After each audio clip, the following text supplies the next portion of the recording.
y'all, thank you so much for clicking on this video. My name is K.Short, the host of Tomboi Talks. Today is episode 2 where I get to talk to Jay. I found Jay just on Instagram while I was following people on my Tomboi International page, just trying to find some cool tomboys in the community to interview. Jay was one of them, as I saw that they were doing some comedy skits, also some dancing and the such, and they just seemed really fun to talk to. And that's exactly what I got while talking with them. We talked about their comedic stuff that they started doing, how long they've been in dance. We started talking about the dance world in general and world of dance. We also talked about how quarantine has been treating them, but most importantly, we started talking about the lessons that they've been learning in quarantine, and particularly one that has to do with their gender. I hope that you all enjoy watching this episode, as we got to capture just a very small part of their story, in hopes that it helps you on your journey to becoming fully yourself.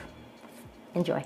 Thank you so much for being here and taking the time to do this, Jay. I really appreciate it. Thank you for having me. Of course. So first off, you were on my radar. How did you get onto my radar? I don't know if it was like an explore page or what, but I felt like, so of course, yeah, I know. I mean, there had to have been a reason, right? You're doing something right that it showed up. Because I think sometimes, like, when you follow somebody and like it shows suggested or whatever, or maybe I saw you in between because you're doing all this modeling and stuff, and we could talk more about that. So, but I feel like as I'm currently building my Instagram and just trying to find people that are doing dope stuff in our community, I felt like you were doing something different. You know, I definitely think there's like a lot of comedians out there and are doing that route, but I just kind of feel like it was in a more organic way. You know, like you can tell like it's still something that's like new to you, but it's naturally a part of you. Would you say that's true, or do you think this is something you've been practicing for a while?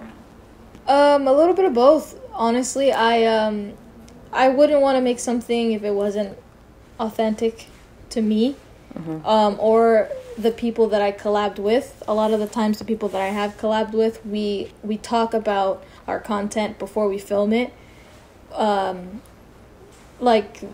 Or if it's something like movie related, or we're trying to do a parody, I hope I said that right, parody, we'll talk about what's funny and how can we post and how can we share it. And so like we did the Bird Box, and it's on my Instagram, and my friend and I did a parody to that movie. Obviously you have to be blindfolded, and they try to convince you to take off your blindfold to see the light or whatever.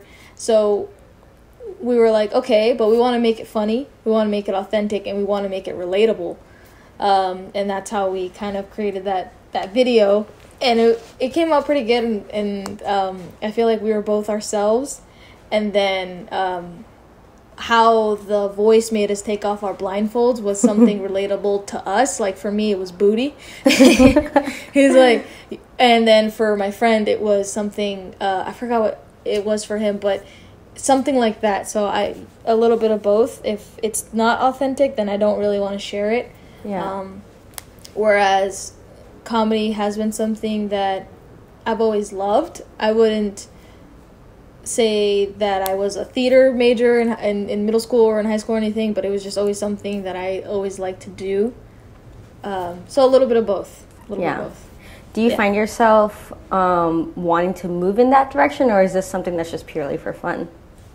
I thought about it for a while. I wanted to move in that direction, and I was starting to, and then, like we briefly talked over the phone, it just started to become like, oh no, I need to post, oh I need to do something, and then when that happens, when you're just trying to mass produce product or videos and all this stuff, it doesn't become authentic. It just becomes, let's share it just to share it. And exactly.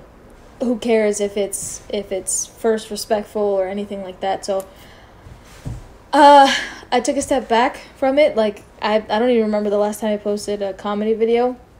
I have comedy ideas and skits that I would like to do, that I will do, but I would rather just have it done in a authentic manner, rather than just, oh, let's do it, let's post, and all that stuff. So not so much anymore. Would it be cool? Yeah. Would it be cool to be like in a movie with like these artists and these comedians? Heck yeah, like Kevin Hart. That'd be great. But as of right now, if it's not aligning with me right now, then I won't go for it. Absolutely. You were talking about like you weren't in theater in high school or middle school. So what were you involved in? Because I feel like at a young age we were kind of like naturally gravitating towards what's our interest, unless we had like family members who were like, hey, you need to go into this or you need to do that or whatever the case. Like, so what were you naturally gravitated towards, and how was that going? And is that still something prevalent in your life today? It is. In middle school, well, I moved around a lot. My dad is in a job that it causes him to move around a lot because he's high demand, so he moves around a lot. So he's a radiation technician, so he works for the government, and so we moved around a lot. So in middle school, I wasn't really involved in much, but I always loved to dance, and then at that time, America's Best Dance Crew was on the rise. Yes. So that was my saving grace right there. I would watch it all the time. The Jabberwockies, Quest Crew, Beat Freaks. And so I'm looking at all these people and I'm idolizing all these people, and I'm dancing in my room, little tiny Jaleisha trying to do all these moves. But when we came to California, my dad said, you know what, I'll give you your high school years, 4 years, you're staying at the same school. Aww. And I was very grateful about that. And so in high school, that was it. I was in the dance program. Cool. That was my life from freshman to senior, and even until last year. Well, obviously I graduated. I'm not a super senior. I graduated, and the dance teacher is very close. We're very close, and she's like a second mom to me. So she'll call me and be like, "Hey, do you want to come back to teach hip hop? The kids love you, blah blah." So dance is still a really big part of my life and the community, and then a lot of those people that I looked up to, I've been so gracious that I've actually met them, and they're cool people. And so it was actually like it came full circle to where like small teenager me and then adult me meeting all these people, and they're just like so down to earth, and they're just like, oh yeah, America's Best Dance Crew, yeah, that was a thing. And I'm over here like, that was my life at the age of 13, 14. Yeah, right. That was a thing. Yeah. So it's really cool to see like a lot of these dancers humble and just like so willing to just be with quote unquote fans and just dance and just be human, and they don't consider us fans. They're just like, people. Yeah. We're all people. Yeah. Just a dance community in general. Community, yeah. Which is really interesting because I remember watching America's Best Dance Crew. I was in college at this point, and it was like a ritual, whatever. And I think that's what I miss about television. I don't really know what it's like right now because I know we've been in quarantine, so you kind of just like stream everything and it's so quick. But I remember like I'd have to meet in my friends' dorms, and you're like, am I going to see you at 7 o'clock on Friday or whatever the case, whenever it premiered? I can't remember, you know what I mean? And of course, Mario Lopez wasn't a bad touch, but I feel like, Mario Lopez. I mean, he's a handsome man, So I feel like when it comes to the dance community, do you have any insight as to, was it always like that and they just so happen to have cameras on them when it comes to America's Best Dance Crew, or do you think it just blew up tremendously after that show, and then it started becoming what it is today? Honestly, from my experience, because I did get a taste of the industry, definitely with anything that's on MTV or NBC, because now it's on NBC and it's called World of Dance. Now, World of Dance was just an event. And I would go almost every year. I went 2014, 15. I think I skipped 1 year, and then I went 2017. I went down to LA. So it was just a big event, and people would come from all over to perform, and they would have vendors, they would have battles, they would have sessions. It was a great event. Oh my gosh, if you had an itching for dance, World of Dance is where you went.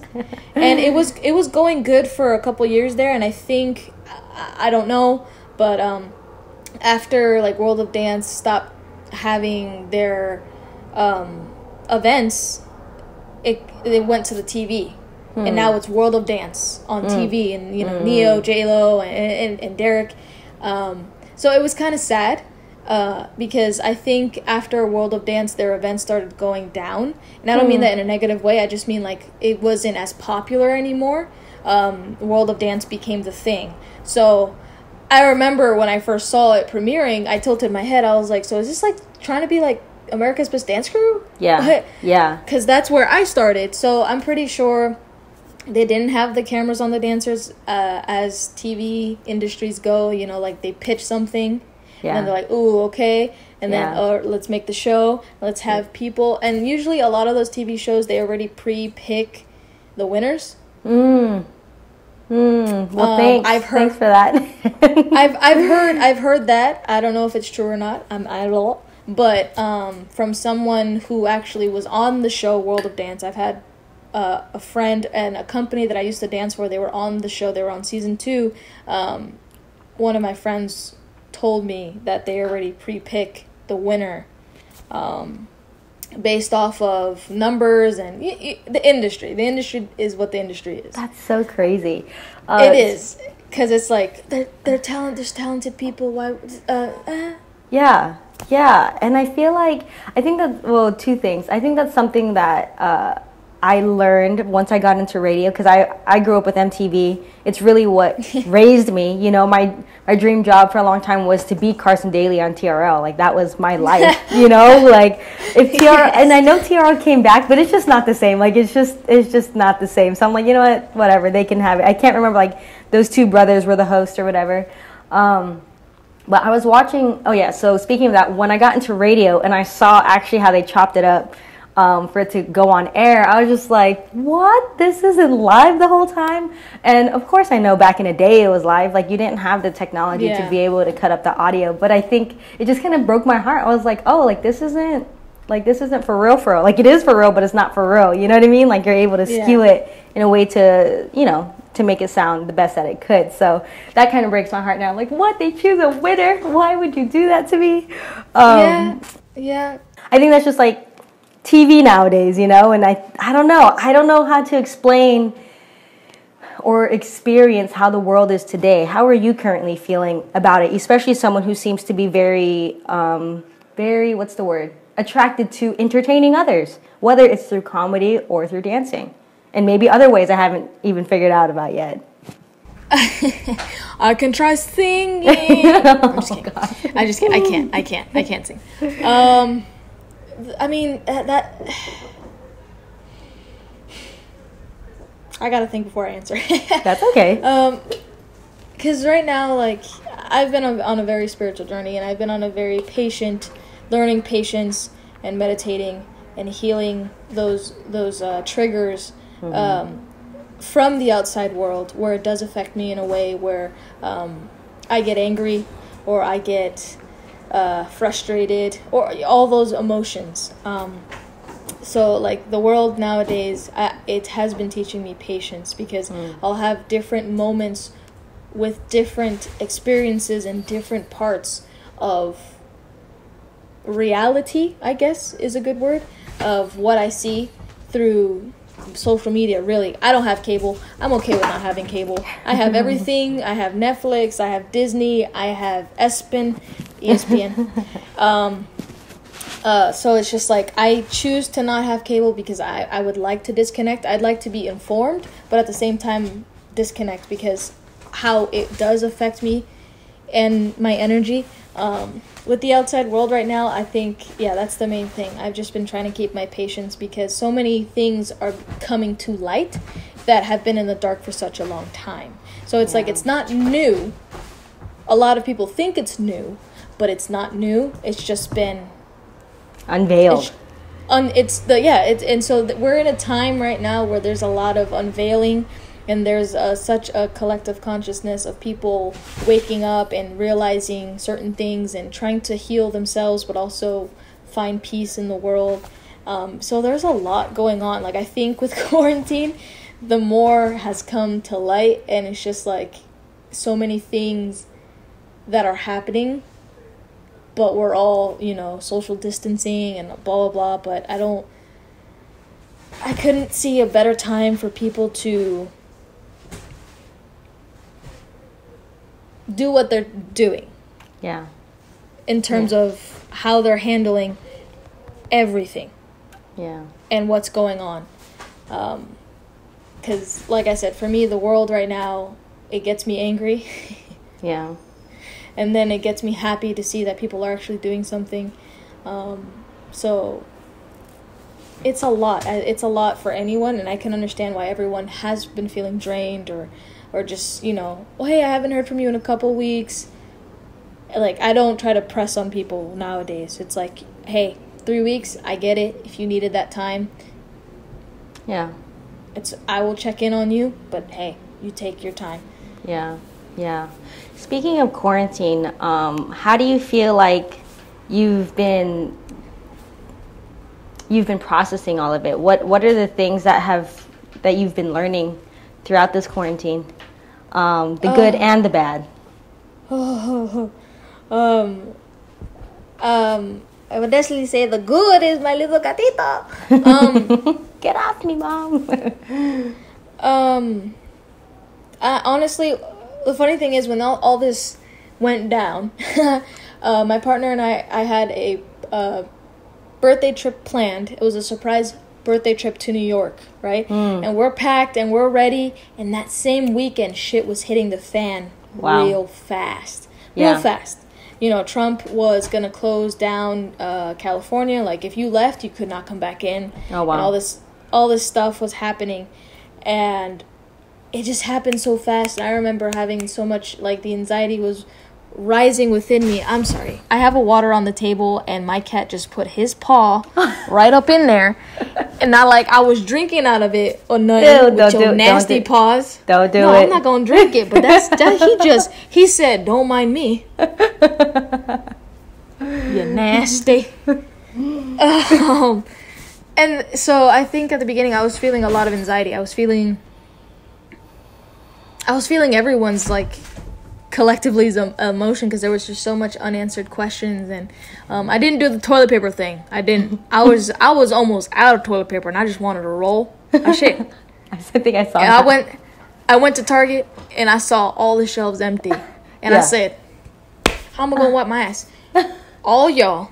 I made a post on Instagram. I was like, if you are one of the people that are hoarding toilet paper, I'm gonna come to your house. You voluntarily are the new grocery store. Thank you. That makes sense. I'm gonna come to your house. And then for a minute there, it felt good to kind of, like, take a step back from the fast pace of life of getting up, going to work, and then coming back, and then going to sleep, and then doing the same things. And so it felt good to just silence everything. Yeah. And then here comes the growth and the learning, because a lot of the times when we're so fast paced and we're doing everything so fast, it disconnects us from us. So then I really started feeling things and understanding things about myself, and I started asking questions about myself, and that's when, you know, the gender identity started coming in, and discovering myself, and just so many things that were just like, holy shit, I really have put this on the back burner because it was easy for me to do so, because life was taking full effect. You know, I was dancing, I was working, I was traveling, and these thoughts were in there, but they weren't being processed. I didn't give myself the time to actually, how are you feeling? Yeah. What are you feeling? Yeah. So there were a couple of breakdowns and tears and self-realizations that came along with quarantine. And then obviously, like, I went back to work, and then and I'm still working, but it was just those moments during quarantine where it was just like, oh, now I really do have to sit with myself, because you know, you're the one person that you can't run away from. You have to live with yourself every day. Absolutely. So there were moments where there were breakdowns, there was anger and frustration, and you know, that's when I decided I wanted top surgery. I knew I wanted top surgery in January, and then, it became surreal in February, and then, I got a therapist, and then that was like that whole deal, and then quarantine happened, and then top surgery was kind of put on a pause, and then that further made me feel certain things, and yeah, I'm actually curious. I feel like when it comes to top surgery, and I guess maybe it's just like a compare and contrast in notes in what we figured out in life so far. I guess I'm trying to figure out, like, at what point for you where you're like, yes, this is what I want. Is it the clothes not fitting right? Is it wanting to go outside with no shirt on? Is it I don't know what it is, because for me, I'm like, I've thought about it. I'm like, because that's what it is for me. I was like, I'm in sunny San Diego, and I'm seeing all these guys run with their shirts. I was like, I wish I could do that. You know what I mean? Like, without having to get the tan line or whatever the case, or more particularly wanting the shirts to fit differently. But then for me, I just ended up buying a binder from G2B. Yep. And I was like, this kind of works. Like, this isn't horrible. This isn't a bad alternative. So I think after I got that, I was like, maybe it's not top surgery. Maybe it's like I just wanted it to fit different. I'm not quite sure yet. So I was like, well, let me try these other things to see if it's something else, as opposed to being like, this is what I actually want to do. So I guess for you, what were like the identifiers? You're like, nope, like, this is it. This is what I want to do. Yeah. I'm trying to think back. Because, to be honest, this was always something that was on my mind from when I was a teenager. Like, I want to say, when I was about to hit puberty, we're going to go way back for a little bit. I didn't understand. I was very ignorant. I was very sheltered. And I didn't understand that my body was going to change.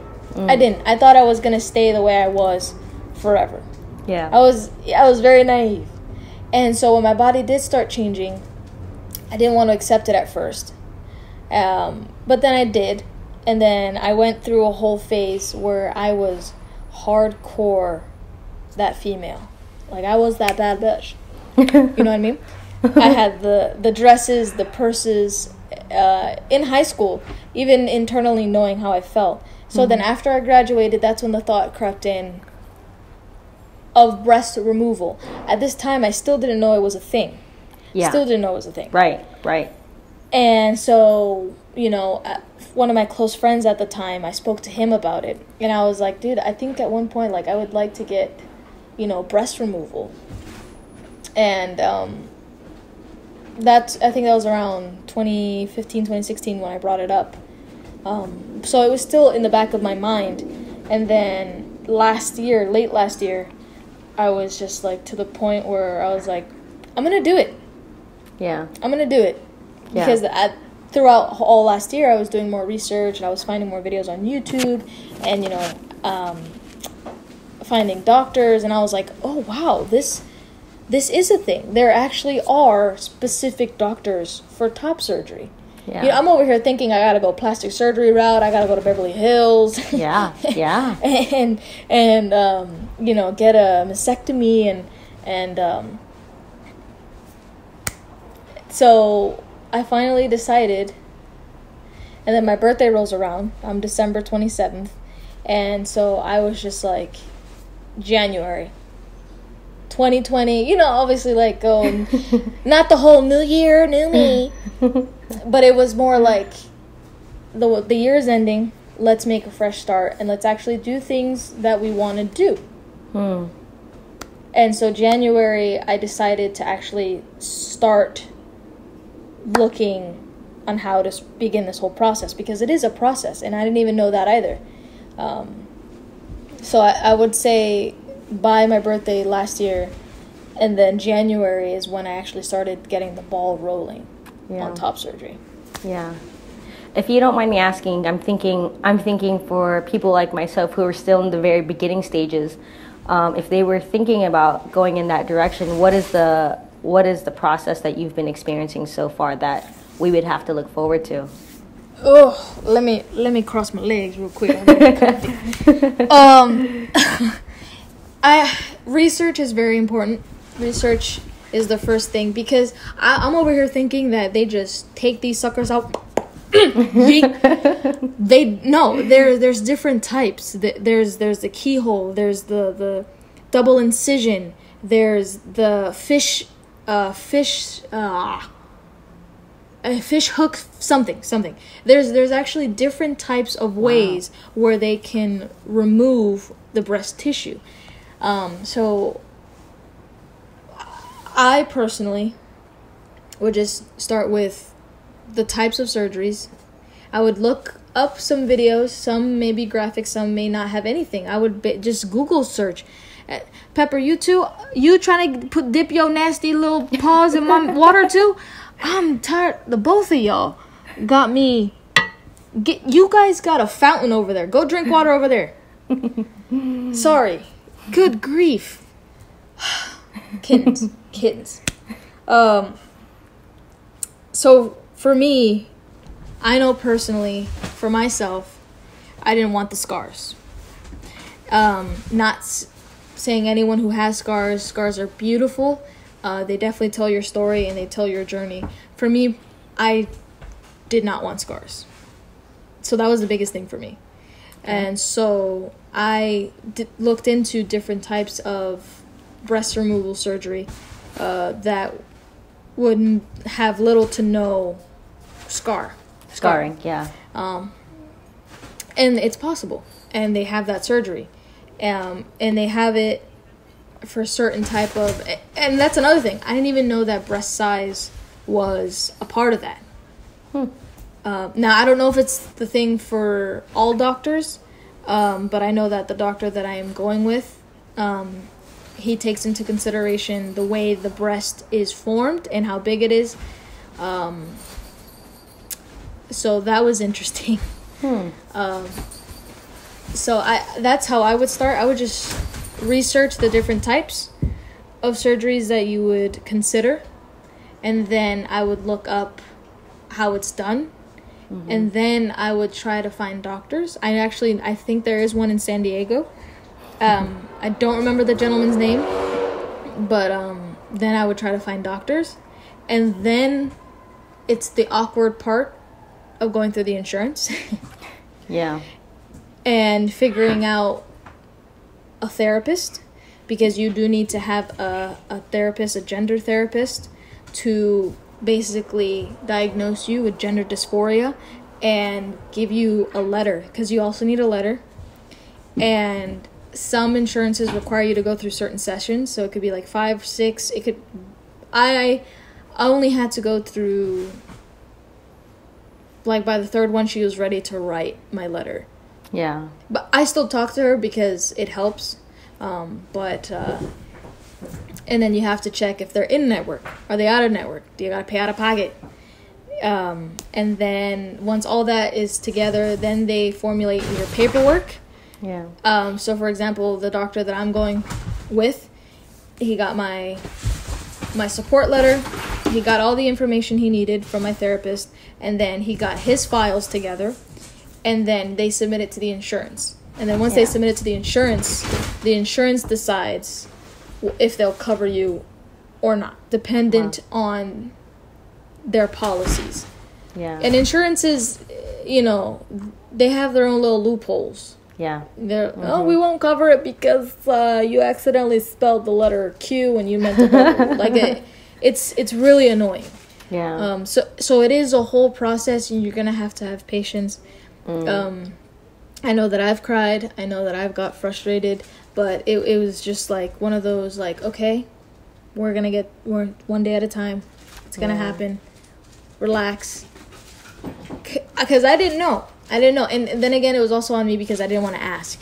Because I have acquaintances that have had top surgery, but I wasn't ready to share. Yeah, absolutely. So I didn't ask anybody. So I kind of went through the process with just my partner and I, because she was the only one basically that I told that I wanted top surgery. And I slowly started telling other people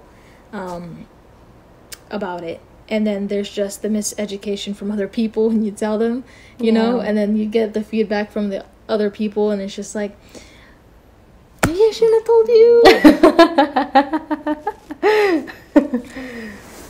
But I feel like that kind of is going to make you... I feel like regardless if they accept it or question it or whatever, it makes you more sure in your decision. Mm-hmm. It did. Because there was a lot of people... They don't mean it in a malicious way. At least the people that I told, I know my best friend in the entire world, she was very supportive from the get. You know, anytime anything in regards to gender comes up, you know, she's very open to talk about it. And she wants to learn along with me. So I appreciate her existence very much. Yeah.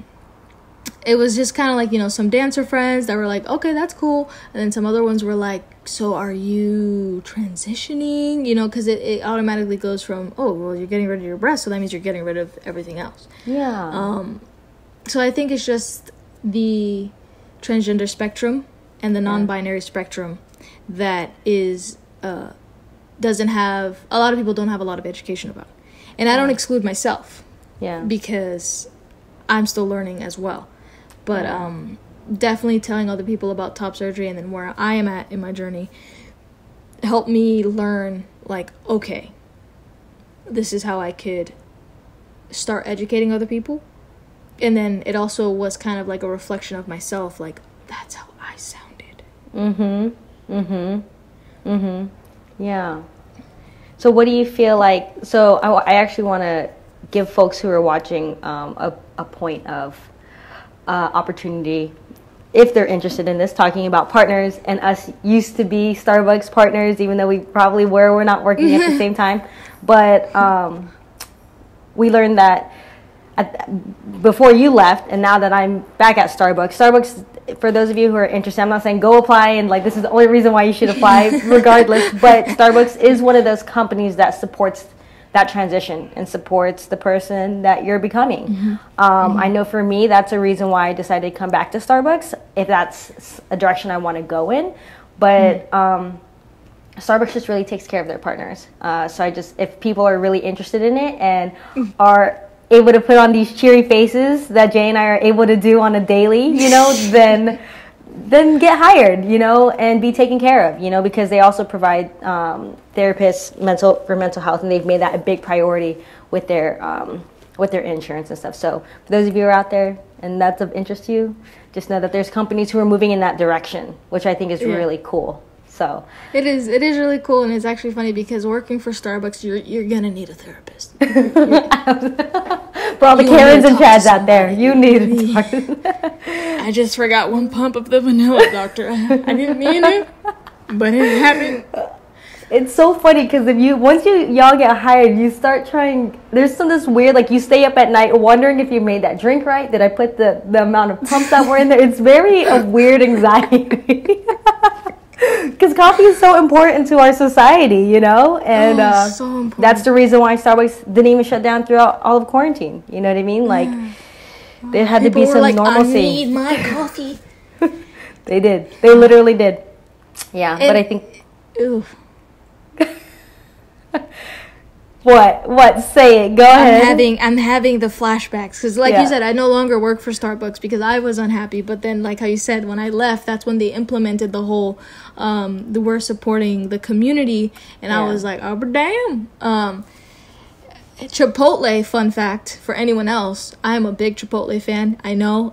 If anyone out there who is of Latino or Hispanic or Spanish descent, they're like, why? Yeah. It's so whitewashed. It is my guilty pleasure. I love Chipotle. I could have it every other day. I am sorry. Wow. So what is your regular menu item? I'm vegan. Before I wasn't vegan, it would be the brown rice and then chicken and then mild and then cheese and then lettuce. I'm missing something. But now that I am vegan, it's just the brown rice and then the beans. And that's what I forgot. I would always include beans with my chicken. The beans, and then the mild, and then the corn, and then the guac, because it's free. And the guac is free now? Well, the guac is free when you have a veggie bowl. Oh, cool. Good to know. No idea. So no meat, free guac. Nice. Good stuff. I randomly went on their website one day, because they sent me an email. They sent me an email, and it was during Pride Month, and it was talking about get hired, we support the community. And I was like, oh, that's really cool of Chipotle. Let me click. So I clicked on it, and then it showed the CEO, and he had this whole spiel about wanting his employees to feel comfortable just being themselves and all this fun stuff. So you scroll down, and they actually have I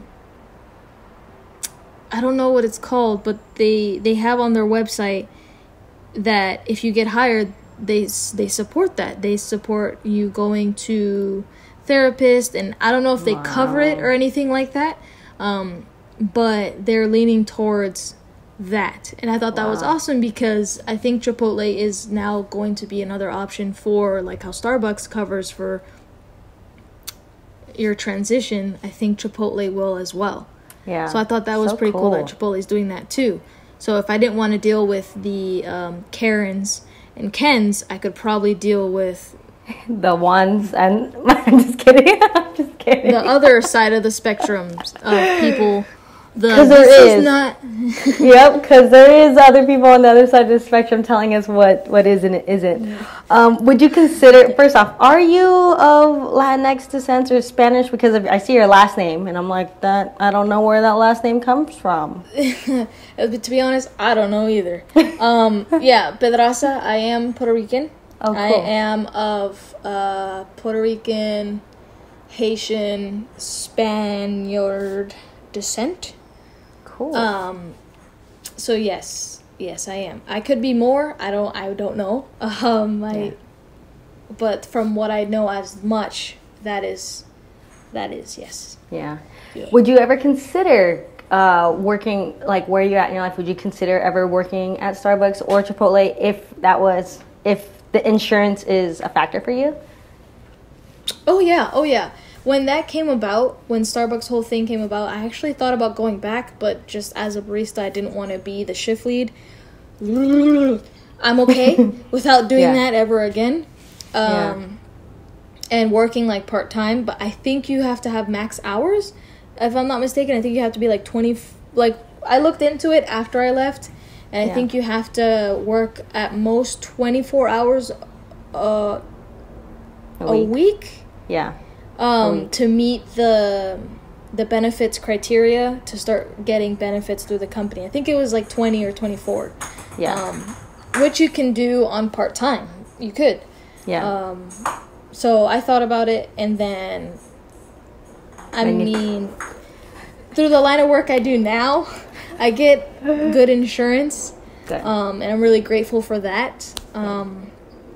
So it would depend on the situation. If like my work and the insurance didn't really work out or something like that, or so I wouldn't knock it. I'm not saying that, you know. Yeah. So the last thing I kind of want to end on is your shirt says mind your own gender. We've been talking about transitioning and things like that. Where are you currently in your process and how you feel? We were talking about non-binary and all of that stuff. And I guess like just kind of thinking of you being able to look back on this video and just being clear and be like, that's where I was at that point in time, post 8 months quarantine, you know, post 2020 COVID, you know what I mean? Yeah. Has it been that long? Yeah, we're 8 months in. So I think it'd just be nice for you to be like, this is where I'm currently at, and then you get to look at it and be like, cool. Wow, time has gone by. Yeah, and I think wow, I'm sorry. You said 8 months, and I'm like, no, it's not. We're still in April. We're not. No. No. That's a great question, because for me, personally, I like seeing my growth. I like looking back on things just in general, and looking back on where my mind was. Same. I remember seeing an old video. I was talking to my partner. I did YouTube. I was like, the whole YouTuber thing, I was doing it. I was vlogging. And I made a video about my wisdom teeth removal. And she was like, wow, your voice was more high-pitched then. And that was before I started regulating, like, lowering my voice.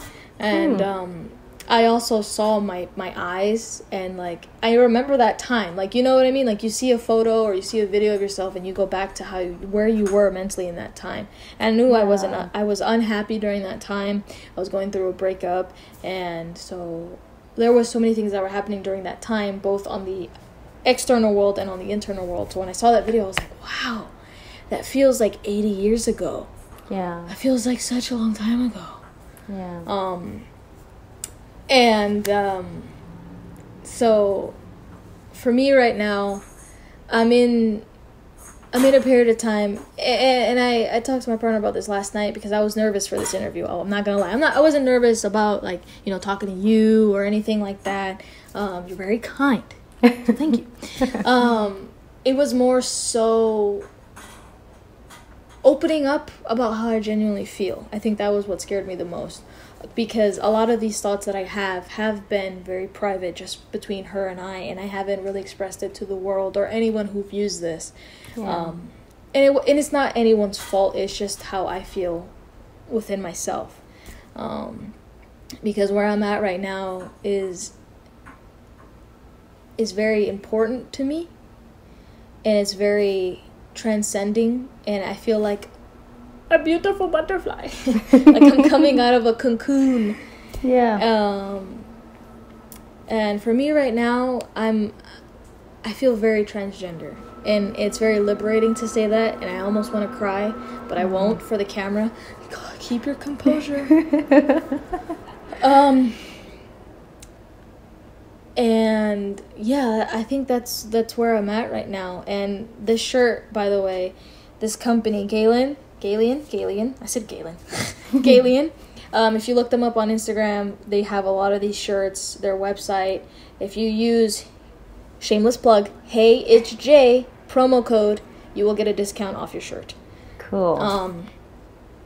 And it's very important to me, the mind your own gender, because there is a lot of folks out there, and primarily in my journey and in my transition into the world that I'm headed towards now, there's been a lot of people that just judge it, and for me that's been the biggest problem, the outside world.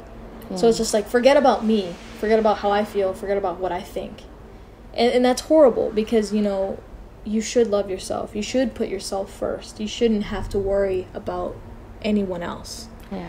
And I think that has been the biggest battle for me. Because I get misgendered in public all the time. It has never bothered me. You know, Yeah. You know, hey bro, hey sir. Oh, I'm sorry, you know, and then the employee gets so uncomfortable, and I'm like, it's fine. And then when I say that, they're like, I'm still sorry. You know. Mm-hmm. But there have been those encounters with people that they love to put you in that box, you know, from birth, you know, check this box. This is your name. Yeah. This is, you know, you're going to grow up to have this many kids. You're going to get married. You're going to have a job. You know, like, it's that in the box. Yeah.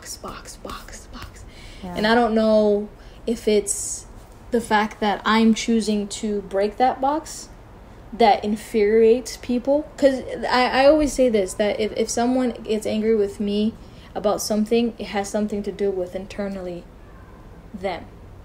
Yeah. Because I know that for me. So if I get frustrated with somebody at work, you know, if they're doing something, if they're being lazy or something, I'm like, okay, they're doing something that makes me angry. Why does that make... Let me ask myself, why does that make me angry? Yeah. Because it has more to do with me than it has to do with them. Yeah. So it's been difficult in that sense to liberate myself in its entirety with the world, because the world is my problem. Yeah. And it's not everybody. It isn't. There are beautiful people out there. But I think with everything going on in the world, and who our chief and commander, Cheeto, is, it has been very easy for people to be so discriminative and just be open about what they believe in. And the whole freedom of speech, and it's like, okay, yeah, we have freedom of speech, but there's also common sense and being nice. So just because you can say that I'm a F word, Faggot, doesn't mean you can't, because then I in return can call you a fat ugly redneck. But see, that's not nice. It's not nice. Where's the common decency? Nice. It's exactly. So in my journey right now, I'm trying to find the balance of tiptoeing. It's almost like coming out of the closet again, you know? Absolutely, yeah. So it's like tiptoeing and opening the door slowly in my pace, and also not being so compelled to worry about what everyone else thinks, including family. So with top surgery, because I if not this by the end of this year, it's for sure going to be at the beginning of next year. It's going to happen. Wow. As well as discovering how I feel internally about being transgender, and talking about it more and more helps. But it's a constant battle. It's a constant battle. You know, that's why, always treat everyone nicely, because you don't know what they're going through, whether it's family, whether it's, relationships, or just simply of what's going on internally. Yeah. Yeah. Because internally, every day, I'll smile, I'll laugh, I'll share a joke with you. But on the inside, I'm always like, I can't honestly be 100% happy until I figure this shit out. Yeah. Yeah. So. Yeah. Absolutely. Well, Jay, thank you so much for sharing that part of your story. I think it's really important. Exactly what you're saying, just talking about it. We got to talk about it in our initial conversation about how many people are feeling this on any side of the spectrum, all throughout the spectrum. And again, I feel like that's what's missing, is that we never really talk about the beginning, you know what I mean, of this decision, and I think about that young person. I think of my younger self. I think of people who don't have access, and I just want you to know that whoever is watching this there's someone out there that resonates with your story and is feeling super proud of you and is looking up to you like, oh my gosh, Jay's gonna do it. You know what I mean? And whenever you decide to share that and continue to step fully into yourself, just know that we're rooting for you. And thank you. At the end, they want you to just be happy. So, like I said, when it comes to this is not for promo or for anything. You share this whenever you want to share it, even if it's just a moment to look back and be like, cool, that's what August looks like. Yeah. So again, I really appreciate you just taking the time to chat and really start forming these interlinkedness of folks like us on the spectrum. That's really my vision, just being able to help our younger selves, and because there's going to be a whole new wave coming, you know what I mean? We ain't going to be the young ones forever, and I think it's important for us to be positive role models to them, because I know I never had that, I'm not sure for you if you've ever had that, or if there's someone out there that you're like, that's who I want to be like. Do you?